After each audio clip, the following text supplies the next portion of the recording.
एक 75 वर्षीय बुजुर्ग ने जीते जी ही अपनी 13वीं कर ली। इस दौरान करीब 8 गांव के लोगों को निमंत्रण दिया गया। निमंत्रण को देख सभी अचंभित हो गए, लेकिन मामले की जानकारी मिलने पर सभी निर्धारित समय पर पहुंचे और बड़े भाई ने अपने छोटे भाई की मौजूदगी में पगड़ी बंधवाई। ये किस्सा जनपद हापुड़ के बहादुरगढ़ थाना क्षेत्र के गांव चित्तौड़ा का है, जहां 75 वर्षीय डालचंद अपनी पत्नी रमेश देवी के साथ रहते हैं। दंपति की कोई संतान नहीं है, जिसके चलते एक दिन डालचंद ने अपनी पत्नी से जीते जी 13वीं का ब्रह्मभोज सहित सभी कर्मकांड कराने की बात कही। पत्नी ने भी अपने पति की बात में हाँ भर दी। डालचंद 5 भाई बहनों में सबसे छोटे हैं, जिनके बड़े भाई को पगड़ी बांधी गई। मैं अपने जिंदे पे अपनी अरेस्टी कर रहा हूँ। अपने जिंदे पे अपनी अरेस्टी? हाँ, मेरा कोई बालक बच्चा नहीं है। आपके कोई संतान नहीं है? पत्नी तो है आपकी?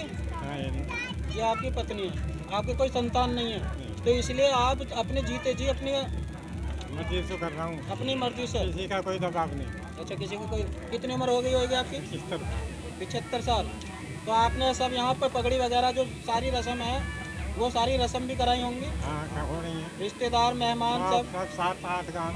क्या बहन भाई हो आप? हाँ, मैं 2 बहन, एक रह रही है, 3 भैया। 3 भाई और 2 बहन। 2 बहनों में एक बहन मर गई है। खत्म हो गई है ना, स्वर्गसितार गई। एक बहन आपके यहाँ है, ये बड़े भाई हैं। ये आपके बड़े, क्या नाम है? अच्छा, तो ये जो पगड़ी जैसा अंतिम संस्कार में के बाद जो अरेस्टी होती है और जो परिवार का मुखिया होता है उसके पगड़ी बांधी जाती है, तो यहाँ पे ऐसे समझ कर चलो, मान लो यार अपनी अरेस्टी कर रहे हैं, तो पगड़ी किसके सिर बांधी गई फिर? बता दें कि 13वीं के ब्रह्मभोज में 8 गांव के लोगों को निमंत्रण दिया गया, जो कि रविवार को निर्धारित समय पर पहुंचे। ये हमारे बाबा हैं डालचंद जी, इनके कोई संतान नहीं थी। इन्होंने समाज में हमारे सामने ये प्रस्ताव रखा कि मैं अपने जीते जी अपनी अरेस्टी करना चाह रहा हूँ, और 8 गांवों में दावत भी दी है। सारे इनके रिश्तेदार, कोई रिश्तेदार छिपा हुआ नहीं है, और पूरी जितना भी हमारा सब समाज है, सब में इन्होंने दावत का प्रोग्राम रखा है।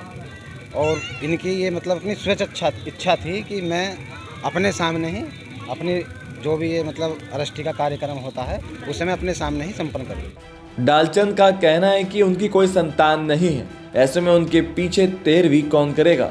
इसी के चलते उन्होंने ये कदम उठाया है और अपने सामने ही 13वीं का आयोजन किया, जिसमें रिश्तेदार भी पहुंचे।